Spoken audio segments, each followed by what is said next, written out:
ನಮಸ್ಕಾರ ಸ್ನೇಹಿತರೆ, welcome to Shilpa ಹೇ ಕನ್ನಡ ಲಾಗ್ಸ್ಗೆ. ಎಲ್ಲರೂ ಹೇಗಿದ್ದೀರಾ? ನಾನು ಕೂಡ ಚೆನ್ನಾಗಿದ್ದೀನಿ. ಇವತ್ತು ಸಿಂಪಲ್ಲಾಗಿ ಯಾವ ರೀತಿ ಡಿಸೈನನ್ನು ಮಾಡೋದು, ಅದರಲ್ಲೂ ಬೋಟ್ಲಿ ಬಟನನ್ನು ಮಾಡಿಕೊಂಡು ಯಾವ ರೀತಿ ಮಾಡೋದು ಅಂತ ತೋರಿಸ್ಕೊಡ್ತೀನಿ ಸ್ನೇಹಿತರೆ.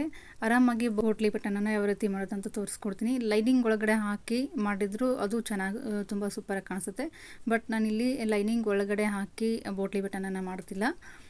ಮೇಲ್ಗಡೆ ಎಲ್ಲ ಫಿನಿಶಿಂಗ್ ಎಲ್ಲ ಆದಮೇಲೆ ನಾನು ಒಂದಿಷ್ಟು ಬೋಟ್ಲಿ ಬಟನನ್ನು ಮಾಡಿಕೊಂಡು ಅದಕ್ಕೆ ಸ್ವಲ್ಪ ಸಿಂಪಲ್ಲಾಗಿ ಲೇಸನ್ನು ಕೊಟ್ಕೊಂಡು ರೆಡಿ ಮಾಡೋಣ ಅಂತ ಅನಿಸ್ತು. ಅದಕ್ಕೋಸ್ಕರ ಇವಾಗ ಸಿಂಪಲ್ಲಾಗಿ ಬ್ಲೌಸು ಡಿಸೈನು ಯಾವ ರೀತಿ ಮಾಡೋದು ಅಂತ ತೋರಿಸ್ಕೊಡ್ತೀನಿ ಸ್ನೇಹಿತರೆ. ಎಲ್ಲೂ ಸ್ಕಿಪ್ ಮಾಡಿದೆ, ಪೂರ್ತಿಯಾಗಿ ವಿಡಿಯೋ ನೋಡಿ. ನನ್ನ ಒಂದು ಚಾನಲ್ ಯಾರೆಲ್ಲ ಹೊಸದಾಗಿ ನೋಡ್ತಾ ಇದ್ದೀರಾ ಪ್ಲೀಸ್ ಸಬ್ಸ್ಕ್ರೈಬ್ ಮಾಡ್ಕೊಂಡು ನೋಡಿ.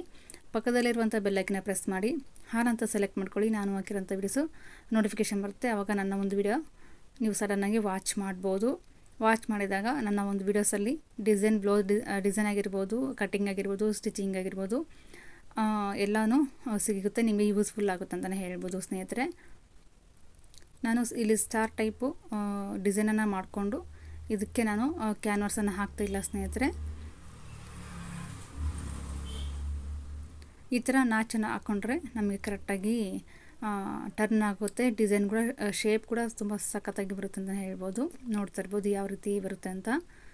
ಮೇಲೆ ಒಂದು ಹೊಲಿಗೆ ಹಾಕ್ಕೊಂಬಿಟ್ರೆ ನೀಟಾಗಿ ಡಿಸೈನ್ ಅನ್ನೋದು ಸ್ಟಾರ್ ಶೇಪ್ ಅನ್ನೋದು ನೀಟಾಗಿ ಬರುತ್ತೆ ಅಂತಲೇ ಹೇಳ್ಬೋದು.